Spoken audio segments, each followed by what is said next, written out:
पूज्य पिताजी की याद में करता हूँ,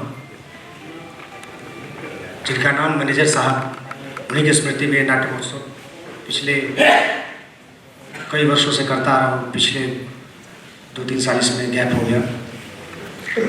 अब इस वर्ष जो किया है ये 3 दिवसीय आयोजन में आज तीसरा दिवस है। कह सकते हैं कि हम लोग समापन की ओर बढ़ रहे हैं, लेकिन इसको समापन नहीं कहा जाए, एक छोटा सा अंतराल होगा, क्योंकि हम लोग फिर अगले वर्ष इस आयोजन का थोड़ा सा और आप लोगों के सहयोग से थोड़ा भव्य बनाने की कोशिश और नाटक के माध्यम से, इन्वायरमेंट के माध्यम से, और हम जो रंगमंच को लेकर नए पुराने नवाचार कर सकते हैं उसमें हम नया कुछ लेकर आएंगे। इस बात का हम इसको लेकर प्रतिबद्ध हैं। अब हर महोत्सव का कुछ न कुछ उद्देश्य होता है कि आखिर हम ये महोत्सव करते किस लिए हैं। हमारा भी इस महोत्सव का कुछ उद्देश्य है। कहते हैं नाटक समाज का आईना होता है और इस आईने में जब भी मौका मिले हमें खुद को देखना चाहिए। इसीलिए यानी द आर्ट मेकर रंगमंडल परिवार 3 दिवसीय मैनेजर साहब की स्मृति में नाट्य महोत्सव लेकर आई है, जो आप प्रेमचंद रंगशाला में देख रहे हैं। नाट्य उत्सव का मुख्य उद्देश्य समाज की विभिन्न विधाओं, प्रतिभाओं को नवाचार के माध्यम से आम लोगों तक पहुंचाना है। दर्शकों को अधिक से अधिक नाटकों से जोड़ना, मनोरंजन के साथ सार्थक संदेश देना है। ये नाट्य उत्सव पूज्य पिताजी को समर्पित है, जो समाज के प्रति उनके संस्कार को दर्शाता है।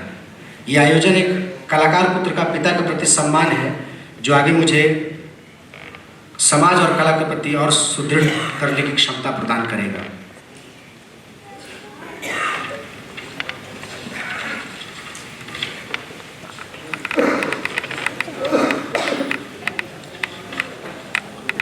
अभी इस 3 दिवसीय आयोजन में हम लोगों ने इस आयोजन से जुड़े हमारे जितने भी साथी हैं, जैसे इतना बड़ा आयोजन अकेले किसी के वश की बात नहीं है, कोई भी रंगकर्मी कलाकार करना संभव नहीं है। इसमें बहुत सारे लोगों का सहयोग होता है। जैसे आप देख रहे हैं कैंपस सजाना अपने साथियों ने किया,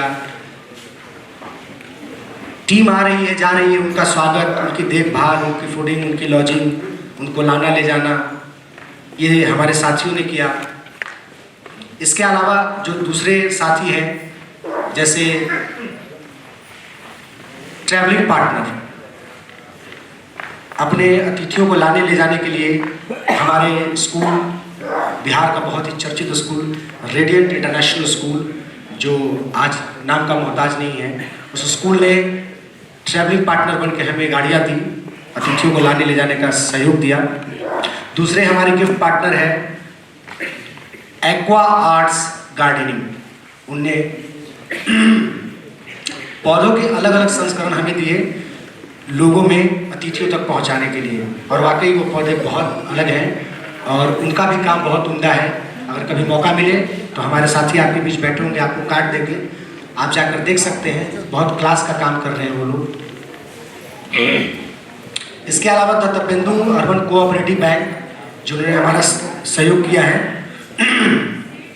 अब इस क्रम में, इस रंग परंपरा के तहत हम अपने साथियों का सम्मान, मतलब इस आयोजन से जुड़े जितने भी साथी हैं उनको अपनी संस्था की तरफ से बिहार की शान गमछा देकर हम सम्मानित करेंगे। इसके अलावा हमारी संस्था ने उन तमाम साथियों के लिए एक टोकन मनी तय किया है, जो उनको दिया जाएगा। जितने भी साथी हैं, ये हमारी इस बार की पहली कोशिश है कि हम सभी साथियों तक पहुंच सकें, क्योंकि ये जो द आर्ट मेकर की सफ़र है, ये जो सफ़र है, ये 10 से 12 साल हो गए और ये अकेले करना संभव नहीं था। इस क्रम में बहुत सारे लोग आए, बहुत तरह के साथी आए। उन साथियों के बदौलत ही हमने जो भी 1% 2% जो समाज में जो प्रतिष्ठा पाई है, सम्मान पाया है, इन साथियों की वजह से है। तो मैं चाहता हूँ कि इन साथियों का भी सम्मान हो। तो इन साथियों के सम्मान के लिए हमारे बीच हमारे रंग अभिभावक श्री संजय उपाध्याय सर हैं, हम सबके बड़े भाई अग्रज अशोक तिवारी भैया हमारे बीच हैं, हम सबके बड़े सुरेश कुमार हज्जू भैया हमारे बीच हैं, अनिश अंकुर भैया भी हैं, मनीष महिवाल और किशोर कुमार सिन्हा सर, पूर्व सहायक निदेशक आकाशवाणी हमारे बीच हैं। बाकी हमारे मित्र, साथी, भाई, बंधु, मित्र, आप सब हमारे बीच हैं। इस पूरे आयोजन को सफल बनाने में आप सबका बहुत बड़ा योगदान है। हम दाट मेकर के साथियों से आग्रह करेंगे कि आदरणीय संजय सर को, अशोक तिवारी सर को, किशोर सर को और हज्जू भैया को मंच पर ले आए।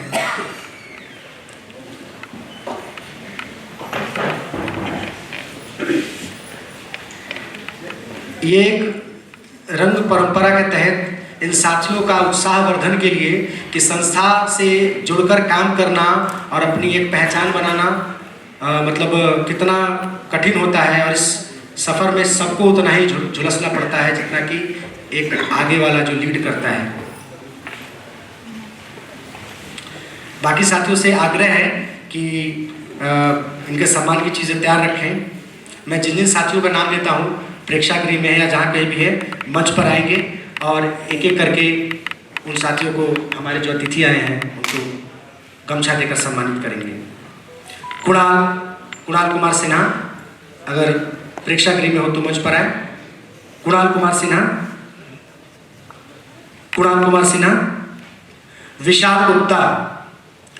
विशाल गुप्ता, इनके लिए जोरदार तालियां। ये बच्चा देखने में जितना दुबला पतला है, उससे ज़्यादा काम करने की क्षमता रखता है। ये देसी घोड़ा है, देसी घोड़ा।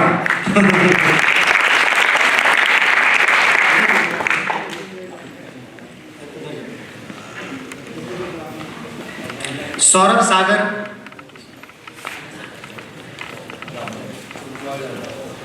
बलराम, राहुल राज भाई, लालजी प्रसाद, शफा, शिवांग। जिन्हीं साथियों का नाम ले रहा हूं, आप लोग ऊपर आ जाइए। फिर से मैं बोल रहा हूं, कुणाल सिन्हा, विशाल गुप्ता, सौरभ सागर, बलराम, राहुल राज भाई, आदित्य, लालजी प्रसाद, शफा, शिवांग, जगत बंधु भैया बहुत पुराने आर्टिस्ट हैं। जब अक्षरा यहाँ की बहुत सक्रिय संस्था थी और अभी भी है, उस वक्त जगत भैया काम करते थे और अब पारिवारिक उलझनों की वजह से आप पारिवारिक उलझनों को सुलझा रहे हैं। जगत भैया, राहुल राजदान, ये हमारे संस्था के चेयरपर्सन हैं। इनका चेहरा जितना चमक रहा है, इनकी बुद्धि भी इतनी चमकती है।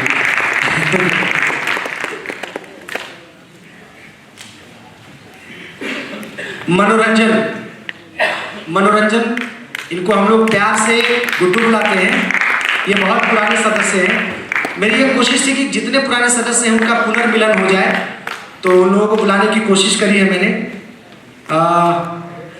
राहुल रवि, हमारे संस्था के सदस्य। राहुल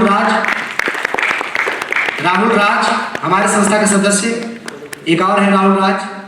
सौरभ कुमार सोनी,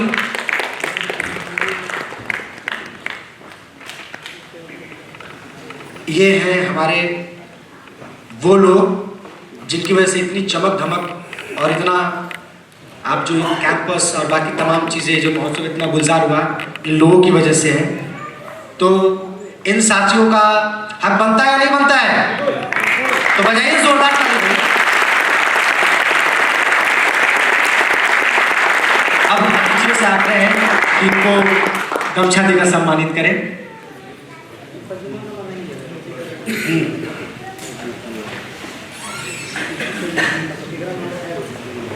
इसके अलावा हमारे संस्थान में फिर से रिपीट करना चाहता हूँ, इन तमाम साथियों को एक टोकन मनी संस्था की तरफ से दी जाएगी। और ये एक हमारी पहली कोशिश है। हमेशा ये होता रहा है कि आयोजन में शामिल लोगों को ये नाराज़गी रहती है कि उनके लिए कुछ नहीं है, लेकिन ऐसा नहीं है। अब ये प्रक्रिया शुरू हो रही है कि हम सबके लिए हैं, क्योंकि ये हमारे लिए है तो हम इनके लिए। अगर किसी साथी का नाम छूट गया हो, अगर किसी भी साथी का नाम छूट गया हो तो कृपा कर मंच पर आए। आदर्श रंजन, आदर्श रंजन जहां कहीं भी हो मंच पर आए। खुशबू रानी, खुशबू रानी,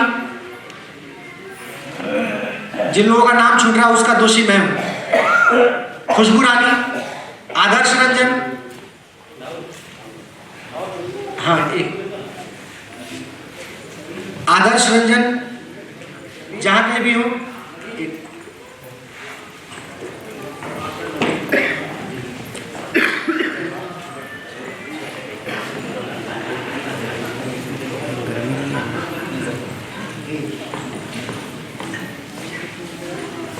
विनय चौहान, विनय चौहान, उनको चोट लगी इसलिए आने में थोड़ा टाइम लगेगा। सबको चोट दिल पे लगती है, इनको चोट पांव में लगा है। लेकिन आ जाएंगे, इनके लिए जोरदार तालियां। और आज अंतिम दिवस में हमारे घर से हमारे परिवार के लोग भी आए हैं। हमारे बड़े पापा यहीं पर हैं। मैं चाहूंगा पापा बस खड़े हो जाइए आप, बड़े पापा।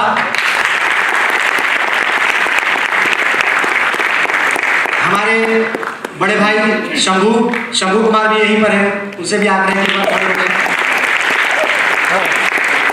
छोटे भाई राजकुमार इनका नाम है।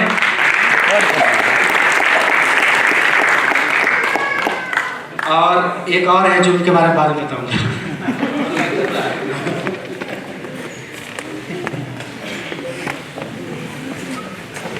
तो ये थी इन कलाकारों का सम्मान। और हम चाहेंगे कि आगे भी ऐसे ही ये ऊर्जा से लबरेज होकर काम करते रहें और हर तरह के आयोजन में शामिल हो और रंगमंच में अच्छा से अच्छा नाम कमाएं, अच्छा मुकाम हासिल करें। इसके लिए आप सभी को अनंत शुभकामनाएं, ढेरों शुभकामनाएं। अब कार्यक्रम को आगे बढ़ाते हुए सीधे नाटक की तरफ बढ़ेंगे। अतिथियों से और साथियों से आग्रह है कि यथावत अपना स्थान ग्रहण कर लें और प्रेक्षागृह को जैसे आप लोगों ने पहले मेंटेन किया है वैसे ही मेंटेन करें। अब सीधे नाटक की तरफ बढ़ते हैं। आज का नाटक है आधी रोटी पूरा चांद। टाइटल बहुत ज़बरदस्त है, सुन के बहुत एक पोएटिक, एक दार्शनिक वाला जो एक माइंडसेट होता है हमारे दिमाग में आना शुरू हो जाता है। तो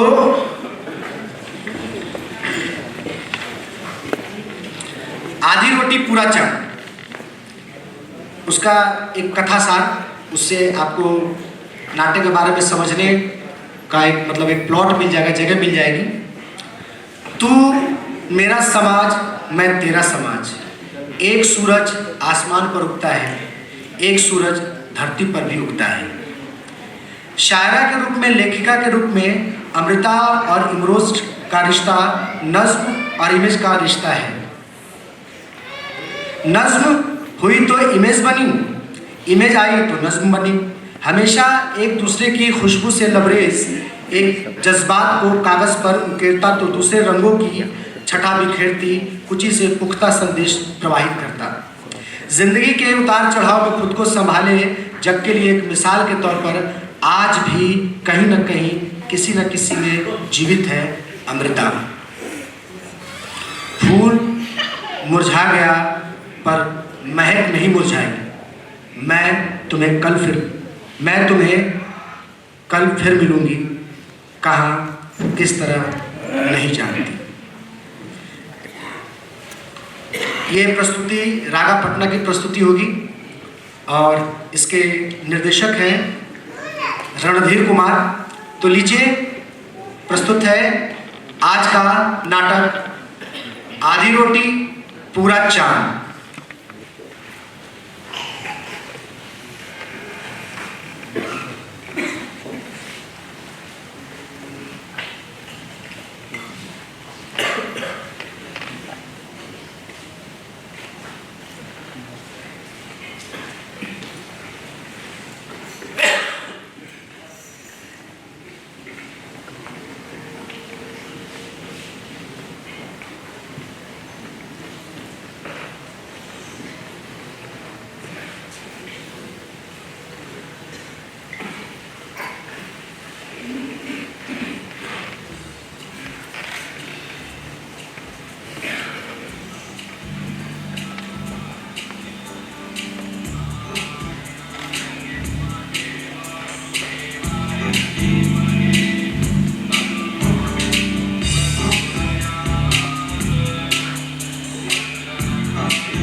कैसो रमण की ओरे योगी किचुना नहीं पर आया, मन योगी तन भस्म भया, तू ऐसो हर्ष कमाया।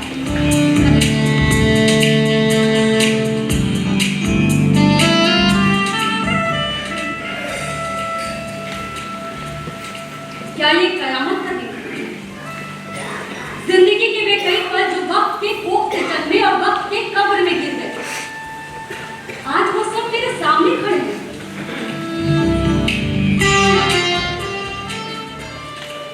ये सब कब्रें कैसे खुल गई? ये सब पल जीते जाते कब्रों में से कैसे निकल आए? ये जरूर कयामत का दिन है।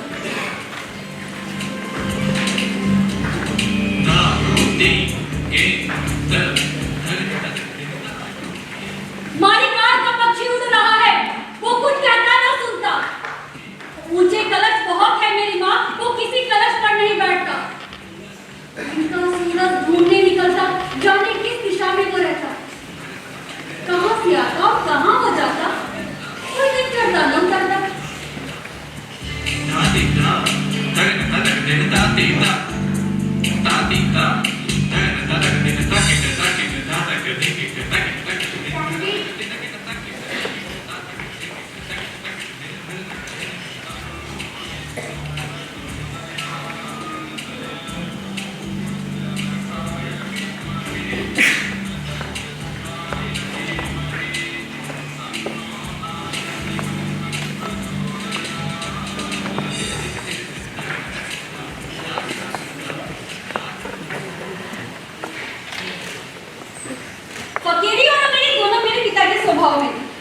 पर मैंने जन्म से न उनके चेहरे पे अजीब सी पीड़ा की देखा देखी। मोह और वैराग दोनों ने एक दूसरे से विपरीत दिशा में खींचते थे।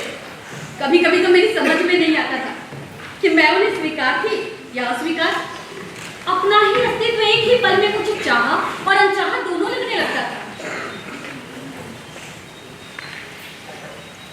काफिया रदीफ का हिसाब समझाकर मेरे पिताजी ने मुझसे चाहा था कि मैं लिखूं और मैं लिखती भी रही। शायद पिता की नजर में जितनी भी अनचाही थी वो सब चाही बनने के लिए। नैनम छिद्रन्ति शस्त्राणि नैनम दहति पावकम् न चैनम क्लेद्यन्त्यापो न शोषति मारुतम्।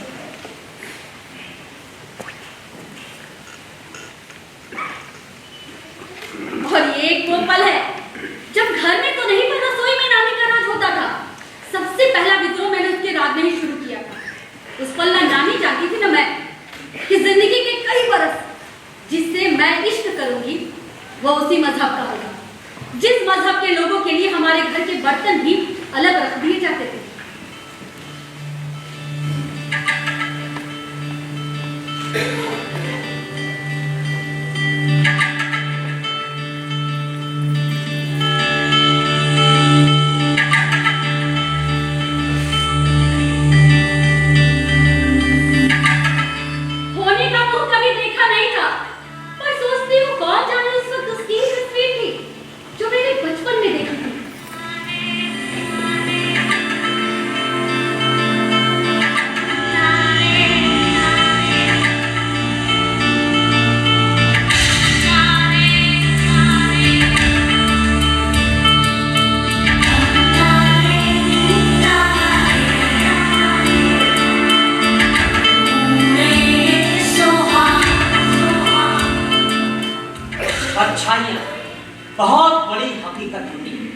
चेहरे भी हकीकत होते, पर कितनी देर? परछाइयां जब तक आप चाहे तो उम्र भर, बरस आते हैं गुजर जाते हैं, रुकते नहीं।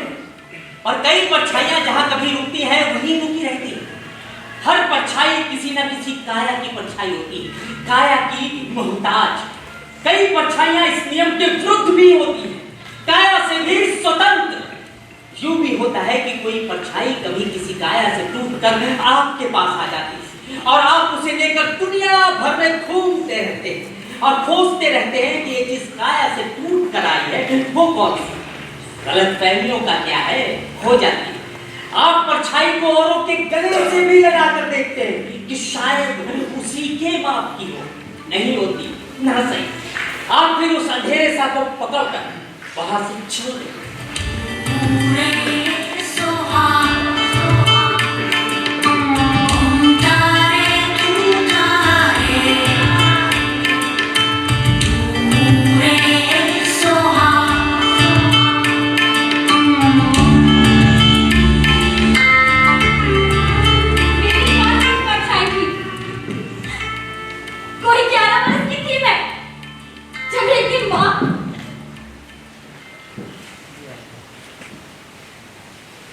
जब अचानक एक दिन माँ बीमार हो गई।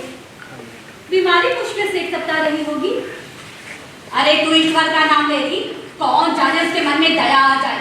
बच्चों का कहा ईश्वर नहीं टालता।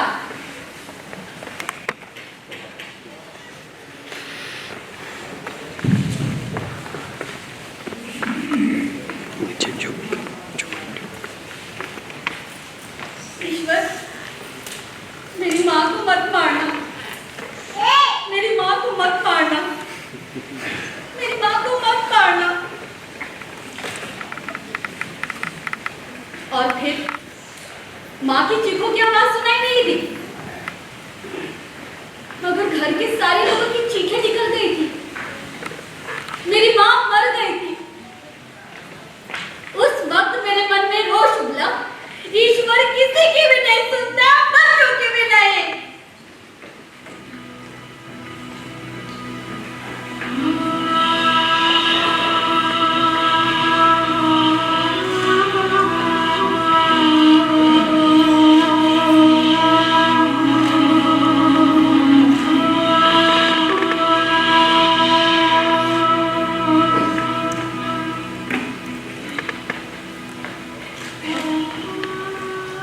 आज धरती से कौन विदा हुआ है?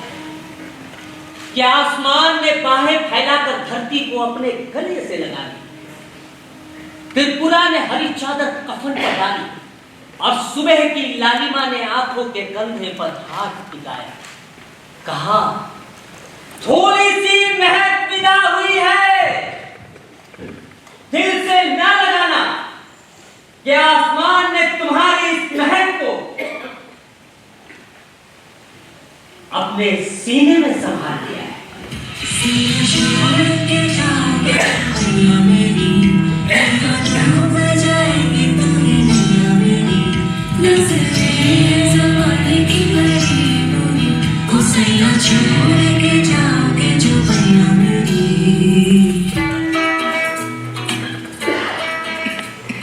सुलहवा और शायरी का जन्म पास आकर भी कुछ दूरी पे खड़ा रहा। मैं कभी चुपचाप उसे देखती तो वो मुस्कुराकर मुझे देखता।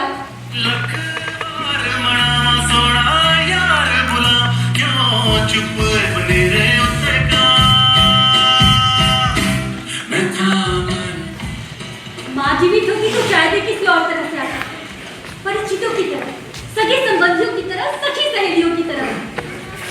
माँ की गैर हाजिरी की वजह से जिंदगी से बहुत कुछ गैर हाजिर हो गया था।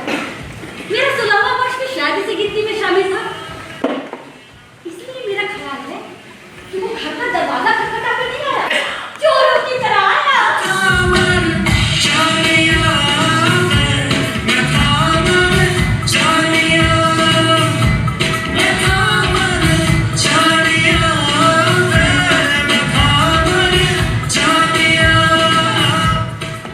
मेरा घर हर जगह किताबों से भरा पड़ा होता।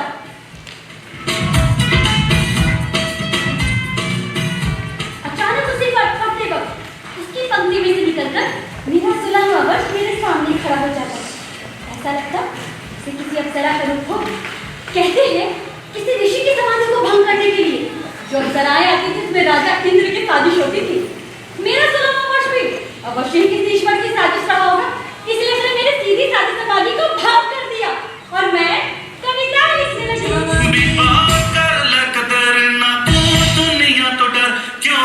दिल पे चलाया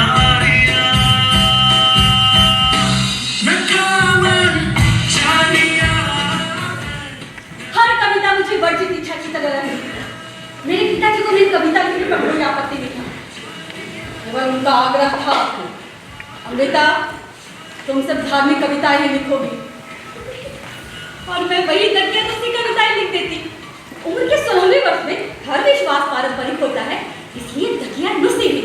इस तरह मेरा 16वां वर्ष आया और चला गया।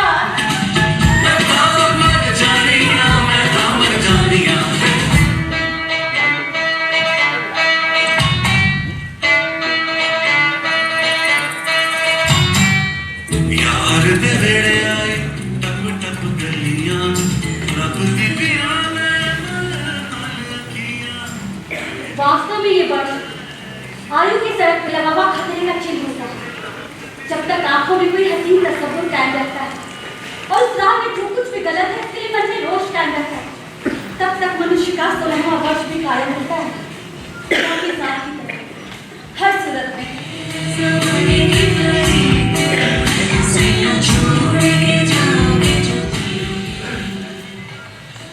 हसीन तस्वीर महबूब की मुंह का हो या धरती की मुंह का, इससे कोई फर्क नहीं पड़ता। ये मन के साथ तसव्वुर का रिश्ता है और मेरा ये रिश्ता आज भी कायम है। और मैं खुश हूँ कि मैंने समाधि की चैन का बता नहीं पाया। मैंने तो भटकन की बेचैनी का शाप पाया है।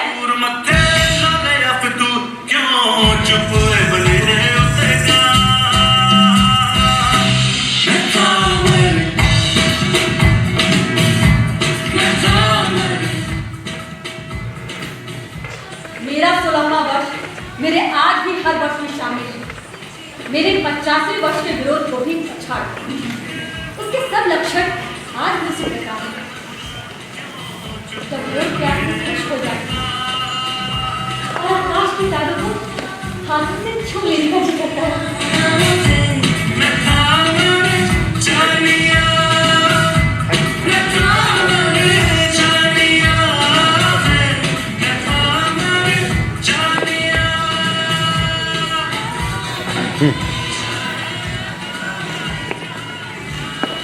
नहीं किया तो करके देख, तू भी किसी पर मर के देख। हुस्न के बिखरे फूलों से दिल की झोली भर के देख। कौन तुझे क्या कहता है, क्यों इसका गम रहता है। कुत्ते भौंकते रहते हैं, काफिला छोड़ता रहता है। कभी अपने मन की करके देख।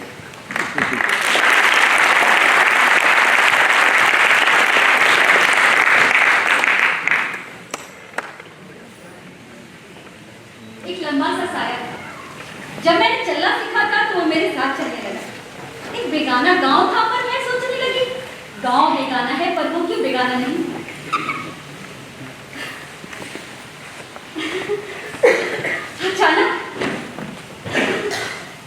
अचानक कालिदास ने जैसे मेघ भेज दिए जो 2 दिन और 2 रातें बरसती रही। मैंने बादलों की तरफ ऐसे देखा जैसे वो मुश्किल वक्त में मेरे बहुत काम आया। ये जरूर कालिदास के पास आए थे, उसी के दूत बनकर उसी के पास जाने के लिए, और आज इन्होंने मेरा रास्ता लंबा कर दिया है।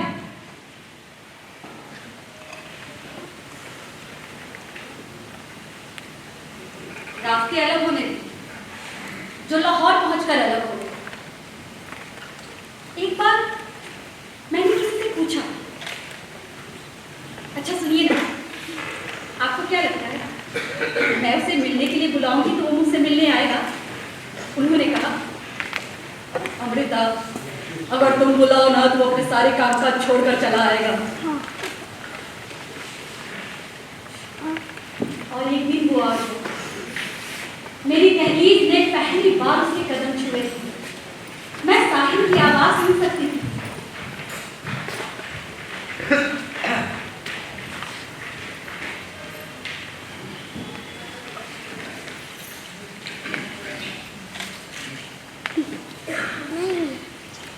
इस नज्म में जिस जगह का जिक्र है वो जगह मैंने आज तक देखी नहीं,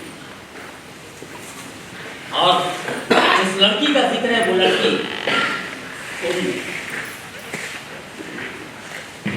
ये नज्म मैं वापस ले जाने के लिए नहीं लाया।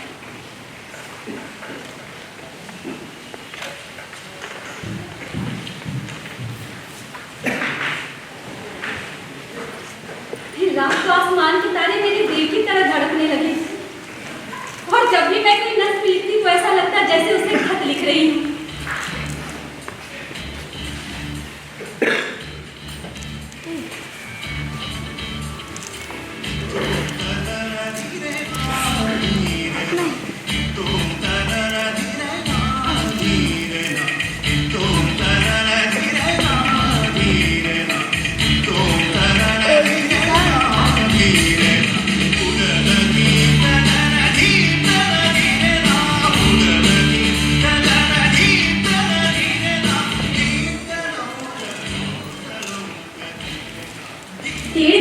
मुलाकात जैसे बादल का एक टुकड़ा, आज सूरत के साथ टाका और ढेरहारी हूँ।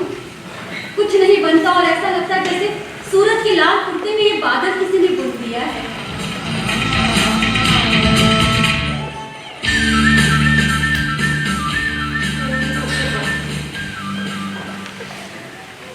अचानक कई पतझड़े एक साथ आ गए। उसने बताया कि अब उसे मेरे शहर से दूर चले जाना है। रोटी रोजगार का तकाजा है। उस शाम उसने पहली बार मुझसे मेरी नज़रें मांगी थी और मेरी एक तस्वीर दी। फिर अखबार और किताब जैसे डाकिए हो गए और मेरी नज़र उसके लिए खत।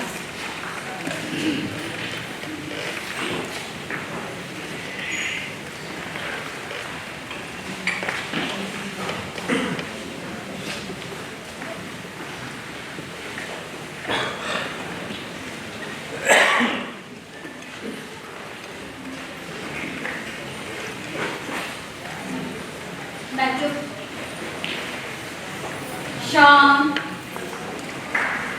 अडोल खड़ी थी, सिर्फ पास बहते समुद्र में तूफान। क्या ख्याल आया कि समुद्र ने एक तूफान की पोटली निकाली, मेरे हाथों में थमाई और हंसकर दूर चले गए।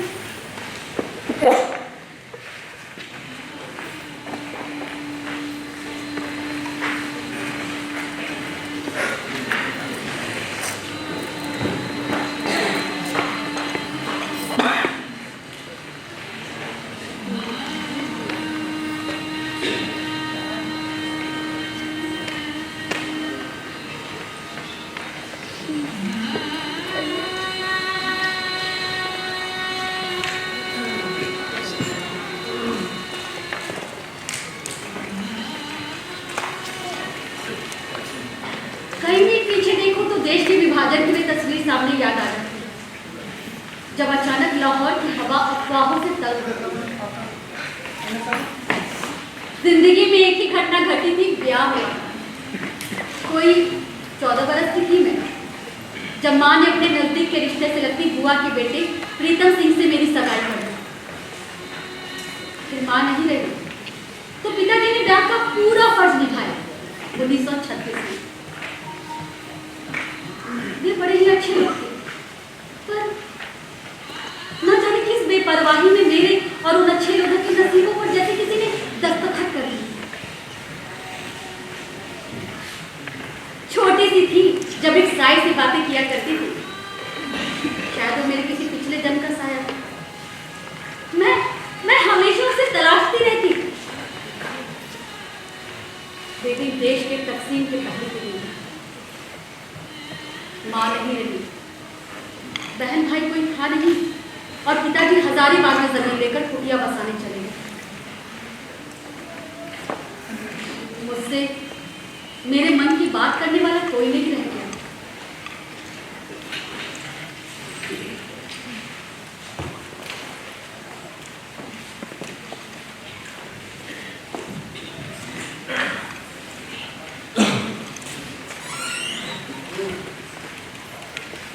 डॉक्टर लतीफ लाहौर के एमसी कॉलेज में पढ़ाते थे, मनोविज्ञान के माहिर कहे जाने वाले। मैं अक्सर उनसे मिला करती थी। उनके हर सवाल के जवाब में मैं बस यही कहती थी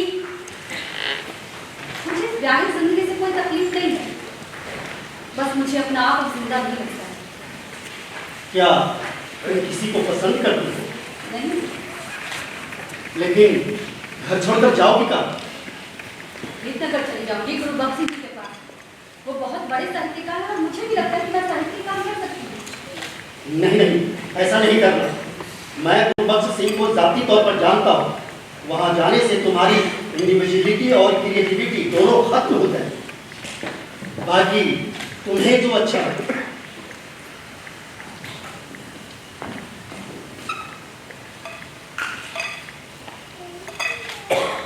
कई बातें ऐसी होती है जो कभी खास नहीं लगती, लेकिन बाद में उसके तकदीरी अर्थ हो जाते हैं।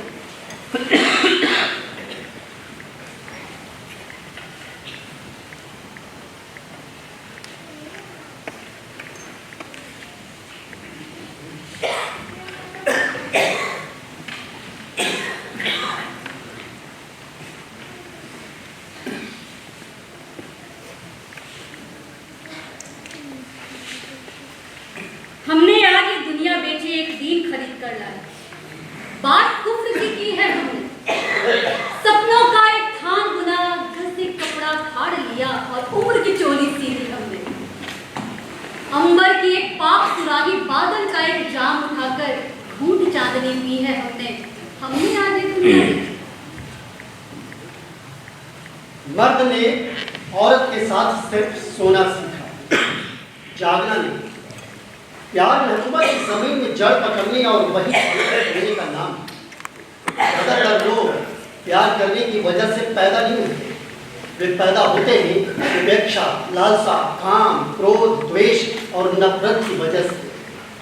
प्यार करने के लिए हमें प्यार की वजह से पैदा होना होगा।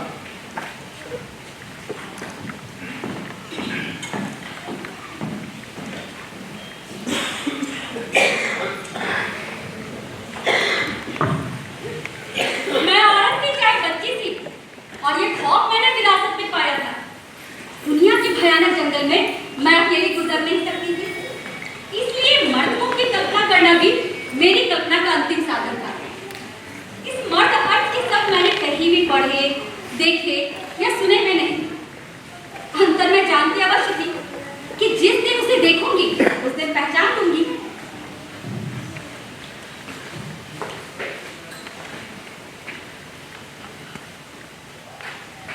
और एक दिन मैंने उसे देखा।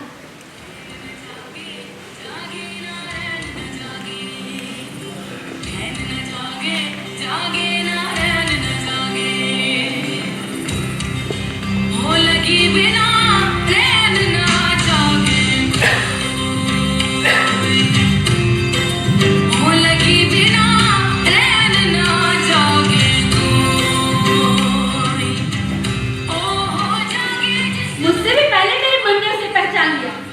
उस वक्त मेरी आयु कोई 48 वर्ष रही होगी। ये कल्पना इतने वर्ष जीवित रही और उसके अर्थ में जीवित रहे, पर चकित हो सकती हूँ, पर क्यों नहीं मैं, क्योंकि ये मेरे मैं की परिभाषा थी भी और है भी।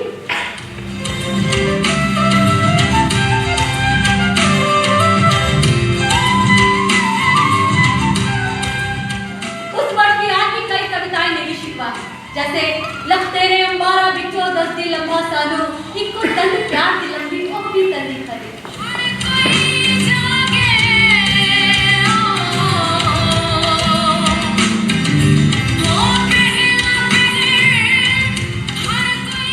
ये खरा ताल मुझे अपने आप में लपेटे हुए कई बार मेरे साथ चला। कई बार मैंने इसे समझाया और समझने भी, और इसने पल के नहीं झपकाई। और जब इसने पल के झपकाई तो मेरी बरस को 48 बरस लग चुका था।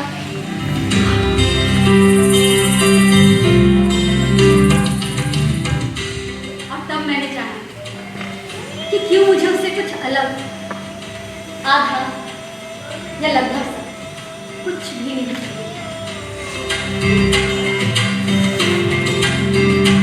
इतनी पोख्ता जबान लिखने वाली, इतना अनोखा सोचने वाली, तुम्हारे साथ डर और काम लगे हुए अच्छे नहीं लगते।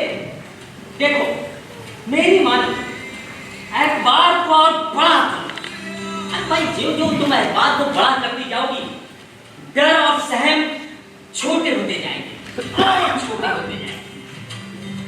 क्यों उम्र को सालों के हिसाब से गिनती हो, मेरी लगन के हिसाब से क्यों नहीं गिनती? मेरी सारी इंटेंसिटी और धड़कने तू अपना, मेरी लगन तुम्हारी उम्र है और इंटेंसिटी तुम्हारी सेहत।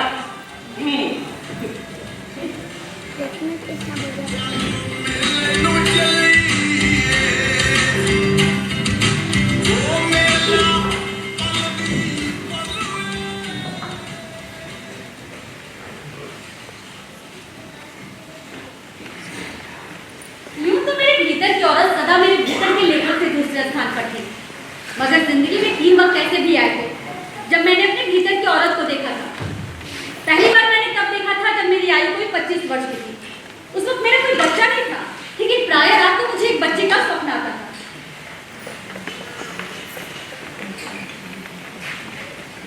और जब मैंने अपने कोख से आए हुए बच्चे को देखा तो मेरे भीतर की औरत उसे देखती रह गई। दूसरी बार ऐसा तब हुआ था जब एक दिन ताहिर आया। उसे हल्का सा बुखार था, गले में दर्द था और सांस खींचा खींचा सा था। तब मैंने उसकी छाती पर विक्स मारी और तब जाकर मुझे इस बात का एहसास हो गया कि किस तरह से मैं अपने पैरों की खड़ी होकर अपनी उंगलियों से, हथेलियों से उसकी छाती को मलते मलते पूरी उम्र गुजार सकती हूँ। उस वक्त की मेरी औरत को किसी भी कागज या कलम की आवश्यकता नहीं थी। और तीसरी बार ये औरत मैंने तब देखी। इमरोज, क्या कर रहे हो?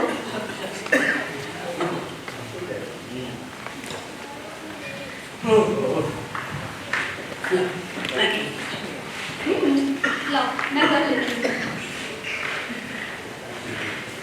सच तू, सपना भी तू, गैर तू, अपना भी तू, खुदा का एक अंदाज तू, फजर का नमाज तू, जग का इनकार तू, असल का इकरार,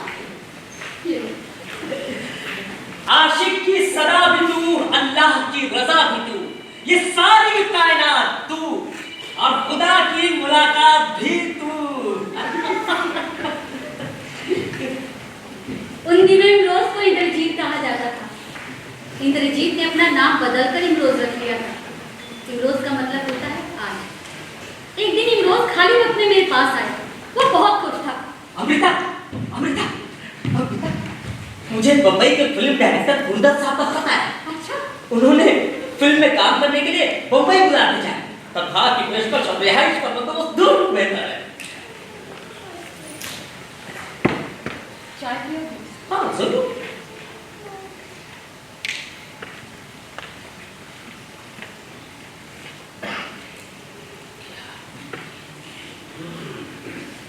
मैं बहुत खुश थी कि उसने अपने कला की कदरदानी की बात सबसे पहले मुझे सुनानी चाहिए। खुदा जानता है, मैं चेतन तौर पे उसके साथ जोड़कर कुछ भी नहीं देखी, मगर उस दिन मुझे ऐसा क्यों लग रहा था जैसे मुझसे मेरा कोई छूट रहा हो। इसी बंबई ने मुझसे मेरा साहित्य ले लिया था और अब दूसरी बात। क्या पढ़ रही है आजकल? बताती हूँ।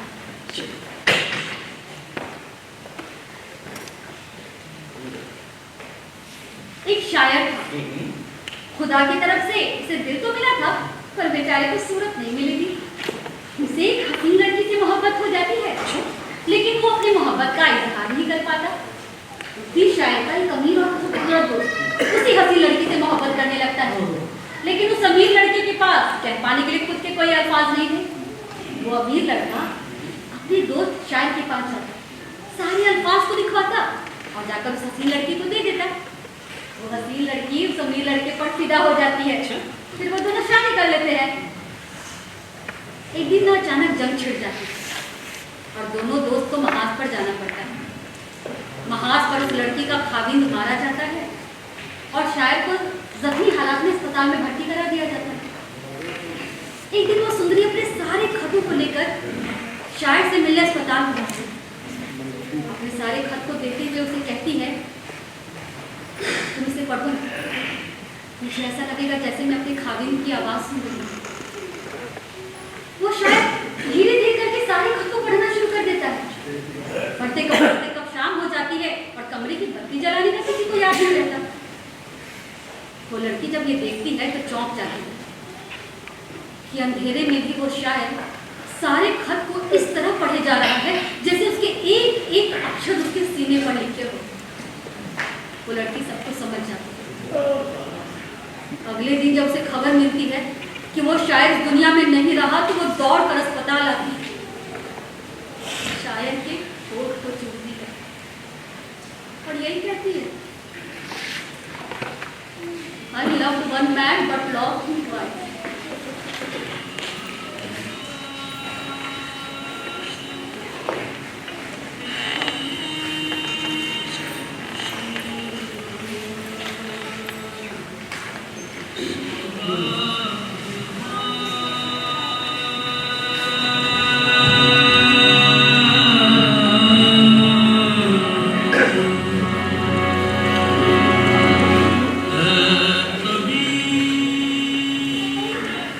इमरोज बम्बई चला गया।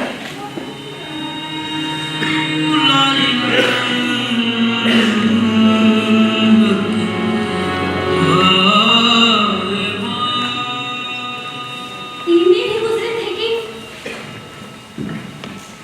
मैं कल वापस आ जाऊंगा। अचानक हाँ, यहाँ सभी लोग अच्छे हैं, इंदर भी अच्छा है, मगर मैं यहाँ रह नहीं सकूंगा। लेकिन इस तरह पता नहीं।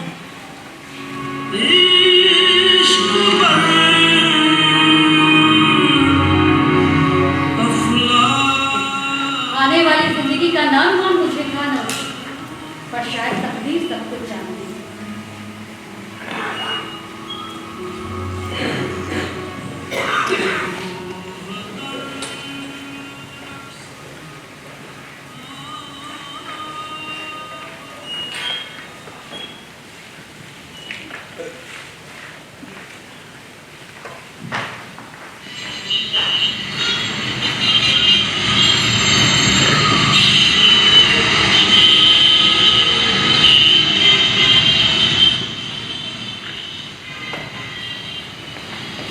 लगता है तुम्हें दफ्तर की गाड़ी नहीं मिली। रेडियो स्टेशन में तब तक ही नहीं खड़ी रहो।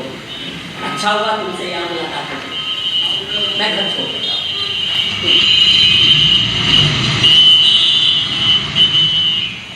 देखो ना, आज पूरी चांद की रात है।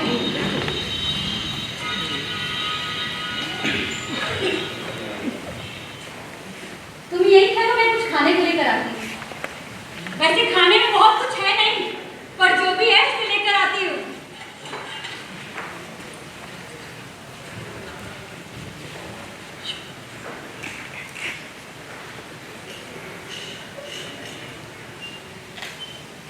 इस एक रोटी से इमरोज का क्या होगा?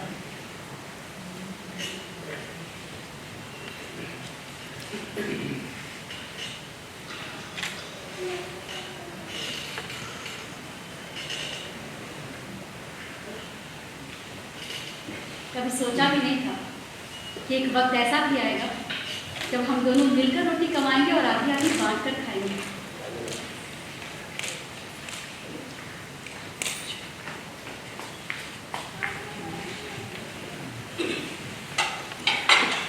इमरोज, मेरी मदद करना।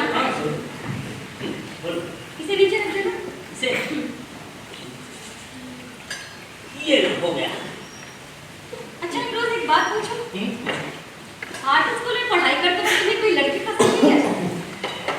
कई लड़कियां हॉबी की तरह पेंटिंग सीखने आई। उसी में एक लड़की थी मंजी। उसे मैं दूर से देखा करता था। उसका बाप बहुत ही अच्छा था। उसी के नाम के पहले अक्षर एम को मैंने अपने नाम के साथ लगा लिया। एम इंद्रजीत। एम इंद्रजीत? बड़ी बदकिस्मत लड़की थी वो। क्या उसे पता नहीं था कि कोई फरिश्ता उसकी तरफ देख रहा है? फरिश्ता? अरे भाई, उसके पास तुम्हारी जैसी नजर क्यों नहीं थी? तुम मुझे कैसे मिल गए? वैसे ही जैसे तुम मुझे मिली। एक वाकया सुना था। आर्ट स्कूल पास करने के बाद सभी लड़के अपने अपने घर चले गए, मगर मैं कॉलेज हॉस्टल नहीं रुका था, घर नहीं गया, क्योंकि उस वक्त तक मुझे कहीं नौकरी नहीं मिली थी और मैं घर जाना नहीं चाहता। एक दिन वार्डन साहब मेरे कमरे में आए और कहने लगे, तुम यहाँ नहीं ठहर सकते। मैं रेलवे स्टेशन की ओर चल पड़ा और वहां पहुंचकर मैंने बुकिंग क्लर्क से वहां तक की टिकट मांगी जहां से मैं सुबह को वापस लौट सकूं। जानती हूँ बुकिंग क्लर्क ने मुझे कहां तक की टिकट दी? कहां तक की? गुजरावाला, तुम्हारी जन्मस्थली।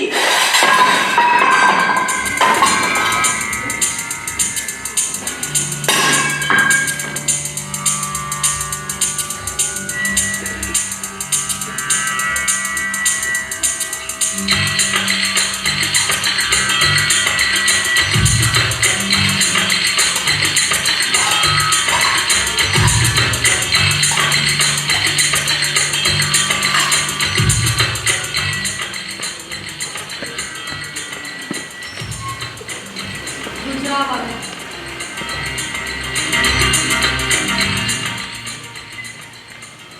हमारे देश के तकसीम के वक्त जो हुआ उस जैसा खूनी कांड कल्पना में भी नहीं हो सकता। दुखों की कहानियां कह कहकर लोग थक गए। मैंने लाशें देखी थी, लाशों जैसे लोग देखे थे। चलती गाड़ी से नीच आंखों के सामने खटक नहीं थी। बाहर घोर अंधेरा समय के इतिहास के समान खड़ा था। हवा इस तरह साए कर रही थी जैसे इतिहास के पहलू में बैठकर रो रही हो।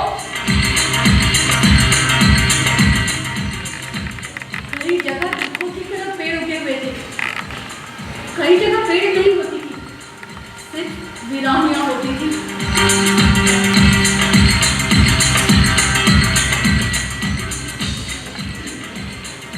आज बारिश शाह से कहती हूँ, अपनी कब्र से बोलो और इश्क की किताब का कोई नया वर्ग खोलो।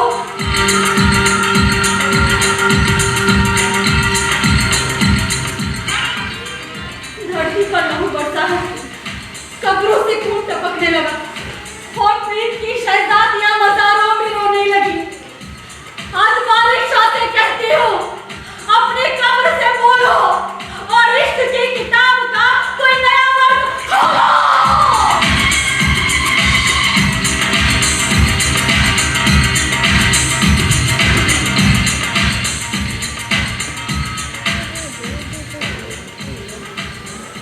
यूं तो हर देश एक कविता के समान होता है। कुछ अक्षर सुनहरे रंग का होकर उसका मान बन जाते हैं और कुछ अक्षर लाल सुर्ख हो जाते हैं। अपने या पराये की बंदूकों से लहू लुहान होकर कुछ अक्षर हरियाली की भांति सदा हरे रहते हैं और उसमें से नित्य नए भविष्य के कोमल पत्ते उगते रहते हैं। हर देश एक अधूरी कविता के समान है।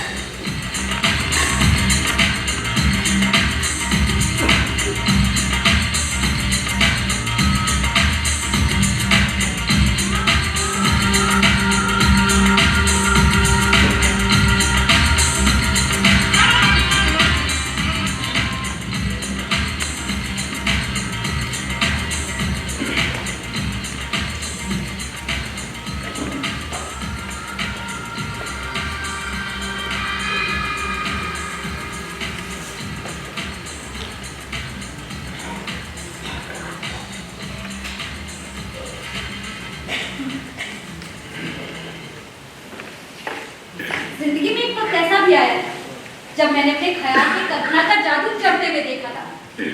एक दिन अचानक वो मेरी गोद में आके मेरी मांस की ओट में पलने लगा।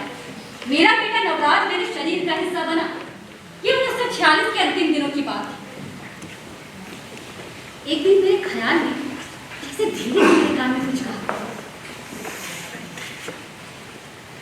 क्या मैं साहिब के चेहरे का ध्यान करूं तो मेरे बच्चे की सूरत सचमुच साहिब से मिल जाएगी। एक दिन की बात मैंने साहिब को भी बताया। वो सुनकर हंसने लगा और कहने लगा,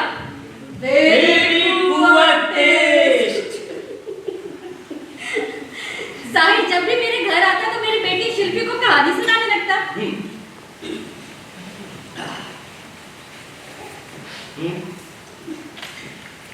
एक लकड़हारा वो जंगल में रोज लकड़ियां काटने जाता था। एक दिन उसे जंगल में खूबसूरत राजकुमारी दिखी। वो दूर से उसे देखता रहा, उसके पास नहीं गया। आखिर वो था तो लकड़हारा। मैंने भी उसे देखा था। साहब। देखा, बच्ची जानती है। अच्छा, वो नरहरा कौन था? आप। और वो राजकुमारी? मम्मा। देखा, बच्ची सब कुछ जानती है। उन्हीं दिनों मेरे बेटे नवराज ने मुझसे पूछा, उस वक्त उसकी उम्र कोई 13 बरस नहीं होगी। मामा, क्या मैं साहिर अंकल का बेटा हूँ? नहीं। मामा, अगर हूँ तो बता, मुझे साहिर अंकल बहुत अच्छे लगते। मुझे भी अच्छे लगते हैं, लेकिन ये सच नहीं है। मामा,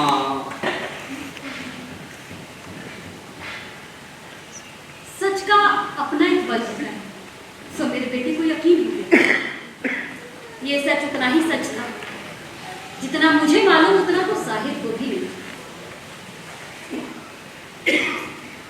लाहौर में साहिर जब भी मुझसे मिलने के लिए आता तो मेरी ही खामोशी में से निकला हुआ, मेरी ही खामोशी का एक टुकड़ा चुपचाप मेरे बगल में बैठ जाता। वो आता और चला जाता। कई बार वो आता तो सिगरेट जलाकर पीने लगता, और कोई आधी सिगरेट पीकर राखदानी में बुझा देता और फिर दूसरी सिगरेट जला लेता। उसके चले जाने के बाद मैं सिगरेट के टुकड़े को संभाल कर अलमारी में रख देता, और जब कभी मुझे साहिर की याद आती तो मैं सिगरेट के टुकड़े को निकाल कर अपनी उंगलियों के बीच लगाता। मुझे ऐसा लगता जैसे मैं साहिर को छू रही हूँ, वो मेरे पास है।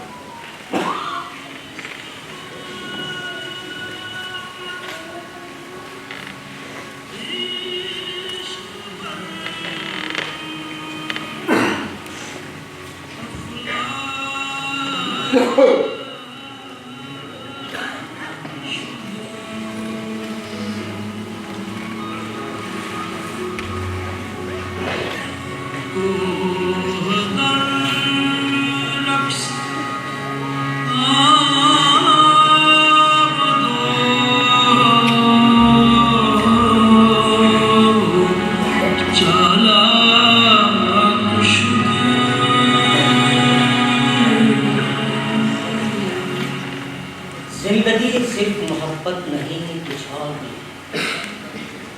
जुल्फ और रुखसार की जन्नत नहीं, कुछ और भी है। भूख और प्यास की मारी हुई इस दुनिया में इश्क ही एक हकीकत नहीं, कुछ और भी है।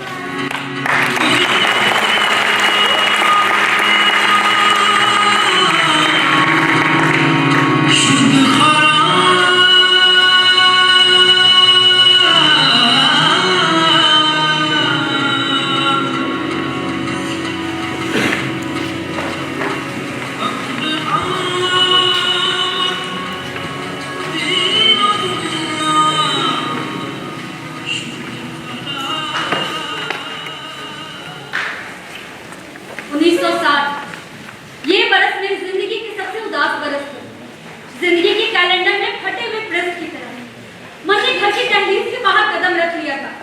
सामने कोई रास्ता ना पाकर घबराने लगी थी मैं। एक दिन साहिब को फोन करते वक्त अजीब सा संयोग हुआ। मेरी नजर उस दिन के ब्लीड्स पर पड़ी। उस ब्लीड्स में खबर आई थी कि साहिब को जिंदगी की नई मोहब्बत मिल गई।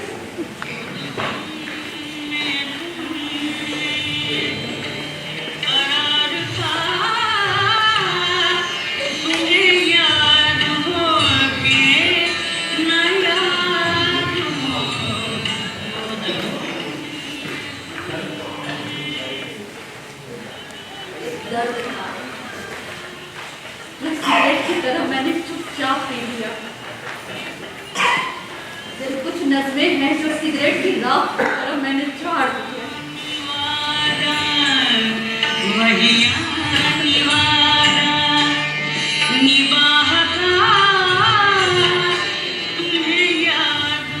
चमत्कार ऐसी घटना होती है जो कल्पना से 1 इंच पर घटती है, और कल्पना वो चीज होती है जो असलियत से 1 इंच आगे होती है। यह 2 इंच का रास्ता हर इंसान की उम्र से लंबा होता है, क्योंकि हर असलियत जब कुछ चाहते जुझते हुए कल्पना के स्थान पर पहुंचती है, तब कल्पना उससे 1 इंच आगे हो जाती है। इसी तरह कल्पना जब रास्ता तय करके चमत्कार का स्थान पर पहुंचती है, तब चमत्कार उससे 1 इंच और आगे होता है। हीरो, सब्जियां क्या है? हाँ, ये हरी हरी सब्जियां। हरी सब्जियां मिलनी आजकल बहुत मुश्किल है। वैसे भी तुम भी तो मुझे मुश्किल से मिली।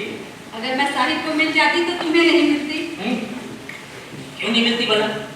तुम तो मुझे जरूर ही मिलती, चाहे इसके लिए मुझे तुम्हें साहिब के घर से निकाल कर ही क्यों ना लाना पड़ता। तुम्हें याद है जब मैं बंबई जा रहा था और तुमने अपनी कुछ किताबें साहिब को देने के लिए दी थी, और भाई मैं खुशी खुशी ले गया। मुझे मालूम है कि तुम साहिब को कितना चाहती हो, लेकिन मुझे ये भी पता है कि मैं तुम्हें कितना चाहता हूँ। तुम्हें डर नहीं लगता हीरो? मैं तुमसे उम्र में बड़ी हूँ, और ये समाज। तू मेरा समाज और मैं तेरा समाज, इससे ज्यादा और क्या समाज? वे प्रेमी जोड़े जिन्हें एक दूसरे पर भरोसा नहीं होता, उन्हें भय लगता। देखो हीरो, मैं तुमसे उम्र में बड़ी हूँ।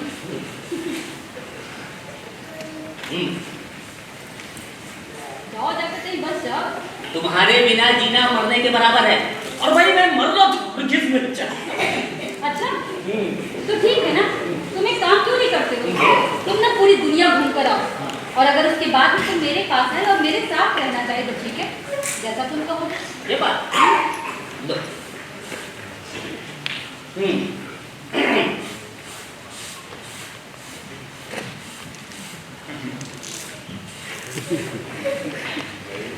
एक